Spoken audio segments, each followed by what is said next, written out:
ഏറ്റവും സ്നേഹിക്കപ്പെടുന്ന മാതാപിതാക്കന്മാരെ, സഹോദരി സഹോദരന്മാരെ, പള്ളിക്കൂദാശ കാലത്തിൻ്റെ അവസാനത്തെ ഞായറാഴ്ചയായ ഇന്ന് നാം മിശിഹായുടെ രാജ്യത്വ തിരുനാൾ ആഘോഷിക്കുകയാണ്. അതോടൊപ്പം ഈ ഒരാഴ്ചയോടുകൂടെ ഒരു ആരാധനാക്രമ മത്സരം കൂടി സമാപിക്കുകയാണ്. കാലിത്തൊഴുത്തിൽ പിറന്നവൻ നമ്മുടെ രാജാവും മിശിഹായുമാണെന്ന് ഏറ്റുപറഞ്ഞുകൊണ്ടാണ് നാം ഇതിൻ്റെ പരിസമാപ്തിയിൽ എത്തിയിരിക്കുന്നത്. ഈശോ ഒരു രാജാവാണ് എന്ന് പറയുമ്പോൾ ഏതു രാജ്യത്തെ രാജാവാണെന്ന് നാം ആദ്യം അറിയേണ്ടിയിരിക്കുന്നു. അവിടുന്ന് തന്നെ പീലാത്തോസിനോട് പറയുന്നുണ്ട്, എൻ്റെ രാജ്യം ഐഹികമല്ല. അനശ്വരമായ തൻ്റെ രാജ്യത്തെക്കുറിച്ചാണ് ഈശോ ഇവിടെ പറഞ്ഞു വയ്ക്കുന്നത്. യഹൂദരുടെ പ്രതീക്ഷകൾക്ക് വിരുദ്ധമായി തങ്ങളെ രാഷ്ട്രീയ അടിമത്തത്തിൽ നിന്നും മോചിപ്പിക്കുന്ന സമഗ്ര വിമോചകനായ ഒരു രാജാവിൽ നിന്നും നേർ വിപരീതമായിരുന്നു ഈശോയുടെ ഈ വാക്കുകൾ. നാം ഉൾപ്പെടുന്ന സഭയും പലപ്പോഴും ഇപ്രകാരം തന്നെ ചിന്തിച്ചിട്ടുണ്ട്. 19-ാം നൂറ്റാണ്ടിൽ സഭയുടെ രാഷ്ട്രീയ അധികാരവും പാപ്പായുടെ രാജകീയ അധികാരവും നഷ്ടപ്പെടുന്നതുവരെ ഇത് തുടർന്നു പോന്നിരുന്നു. എന്നാൽ മാറിവന്ന രാഷ്ട്രീയ സാഹചര്യങ്ങളും നൂതന ചിന്താഗതികളും സഭയുടെ ഈ ചിന്താഗതിയെ മാറ്റിമറിച്ച് ആധ്യാത്മികമായ ഒരു രാജ്യത്തെക്കുറിച്ച് ചിന്തിക്കുന്നതിന് പ്രേരണ നൽകി. ഇത് മിശിഹായുടെ രാജ്യത്തിന് പുതിയ മാനങ്ങൾ പകർന്നു നൽകുവാനും രാജ്യത്തിൻ്റെ പുതിയ രഹസ്യങ്ങൾ നമുക്ക് പകർന്നു നൽകുവാനും കാരണമായി. ലോക ചരിത്രത്തിലെ രാജാക്കന്മാരെല്ലാം മാഞ്ഞുപോയി അവരുടെ ചരിത്രം ഒരു കഥകളായി അവശേഷിക്കുമ്പോഴും മിശിഹായും അവിടുത്തെ രാജ്യവും ഇന്നും നമ്മുടെ ഇടയിൽ സജീവമായി തന്നെ നിലനിൽക്കുന്നു. ഈ ഒരു സാഹചര്യത്തിലാവണം നാം ഇന്നത്തെ സുവിശേഷ ഭാഗം മനസ്സിലാക്കുവാനായി. ഇവിടെ പലതവണ തന്നെ കുടുക്കുവാനായി ചോദ്യങ്ങൾ ചോദിച്ചുകൊണ്ടിരുന്ന യഹൂദരോട് ഈശോ ആദ്യമായി ഒരു ചോദ്യം ചോദിക്കുന്നു. എന്നാൽ അവർക്ക് മറുപടി പറയാൻ സാധിക്കുന്നില്ലെന്ന് മാത്രമല്ല, പിന്നീട് ആരും അവനോട് ഒന്നും ചോദിക്കുന്നുമില്ല. ഇവിടെ ഈശോ ദാവീദിന്റെ പുത്രൻ മാത്രമല്ല, ദൈവപുത്രൻ കൂടെയാണെന്ന് അവിടുന്ന് വ്യക്തമാക്കുന്നു.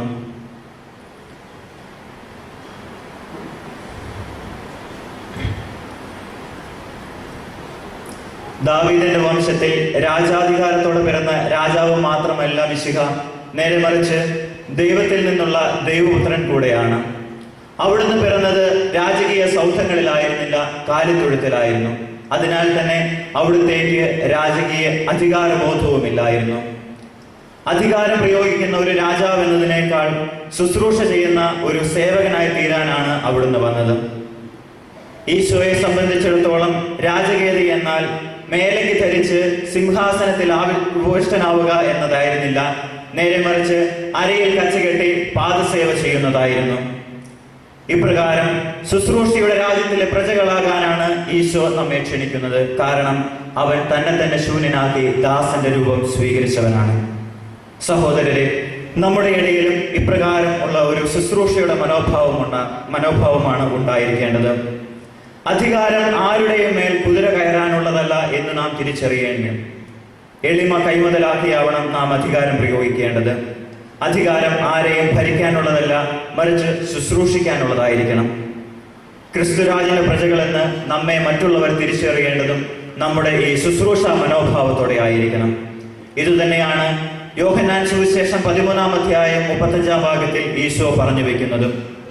നിങ്ങൾക്ക് പരസ്പരം സ്നേഹമുണ്ടെങ്കിൽ നിങ്ങൾ എൻ്റെ ശിഷ്യന്മാരാണെന്ന് അതുമൂലം എല്ലാവരും അറിയും. വൻ കാര്യങ്ങൾ ചെയ്ത് ലോകത്തെ മാറ്റിമറിക്കാനല്ല ഈശോ ആവശ്യപ്പെടുന്നത്, മറിച്ച് എളിമയുടെ ശുശ്രൂഷകരായി നമ്മുടെ സഹോദരങ്ങളെ സമീപിക്കാനാണ് അവിടുന്ന് ആവശ്യപ്പെടുന്നത്. അതോടൊപ്പം ഈ ഒരു മനോഭാവം കൈമുതലാക്കിയാവണം നാം അവിടുത്തെ രാജ്യത്തിലെ അംഗങ്ങളാകുവാൻ. കാരണം അവിടെ അസൂയയ്ക്കോ കോപത്തിനോ വിദ്വേഷത്തിനോ ഒന്നും സ്ഥാനമില്ല, മറിച്ച് പരസ്നേഹത്തിന് മാത്രമാണ് സ്ഥാനമുള്ളത്. ഇന്ന് മിശിഹായുടെ രാജ്യത്വ തിരുനാൾ ആഘോഷിക്കുമ്പോൾ നാം നമ്മോട് തന്നെ ചോദിക്കേണ്ട ഒരു ചോദ്യമുണ്ട്.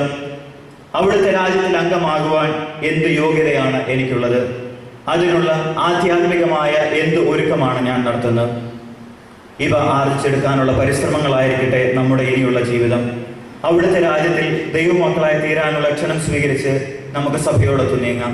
സഭ നമുക്ക് നൽകുന്ന മാതൃക പിൻചെന്ന് അതിന് പുൽകുവാനായി, അത് പൂർത്തീകരിക്കുവാനായി നമുക്ക് സാധിക്കട്ടെ.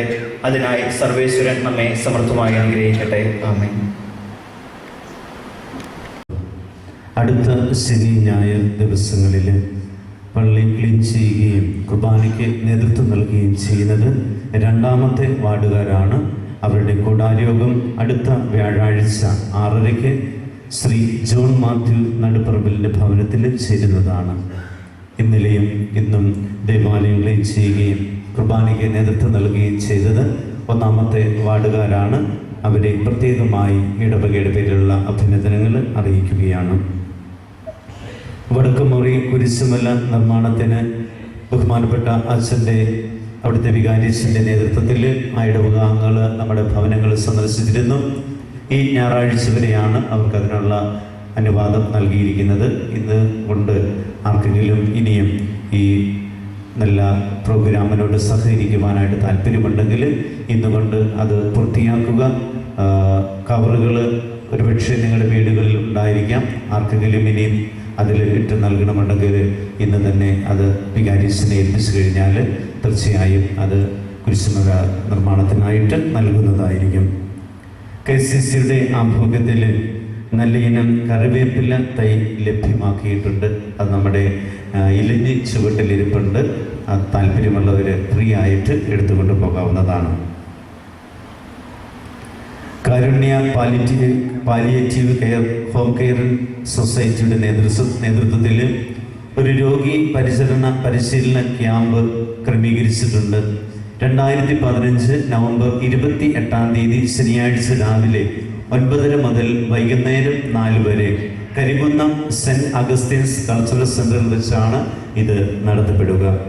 അപ്പോൾ ഇത് നമ്മുടെയൊക്കെ കുടുംബങ്ങളിൽ നമ്മളുടെ ഭാഗത്തു നിന്നാണെങ്കിൽ പോലും ആരെങ്കിലുമൊക്കെ രോഗികളായി വേദനിക്കുന്നവരായി ഉണ്ടെങ്കിൽ അവർക്ക് എങ്ങനെ പരിചരണം കൊടുക്കാം, നമ്മുടെ വാക്കുകളിലൂടെ ശുശ്രൂഷയിലൂടെ എന്ന് ക്ലാസ്സുകളിലൂടെ നമ്മെ ബോധ്യപ്പെടുത്തുന്ന ഒരു നല്ല പ്രോഗ്രാമാണ്.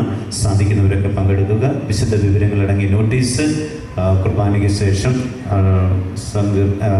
മണ്ഡലത്തിൽ നിന്ന് ലഭിക്കുന്നതാണ്. KCWയുടെ അതിരൂപതാതല വാർഷികം ഈ മാസം 28 ചൈതന്യയിൽ വെച്ച് നടത്തപ്പെടുന്നു. എല്ലാ അംഗങ്ങളും പങ്കെടുക്കണമെന്ന് പോകുവാൻ ആഗ്രഹമുള്ളവർ ഭാരവാഹികളുടെ പേര് നൽകണമെന്നും ഓർമ്മിപ്പിക്കുന്നു. നമുക്ക് എഴുന്നേറ്റ് ഈശോയുടെ ആശീർവാദം സ്വീകരിക്കാം.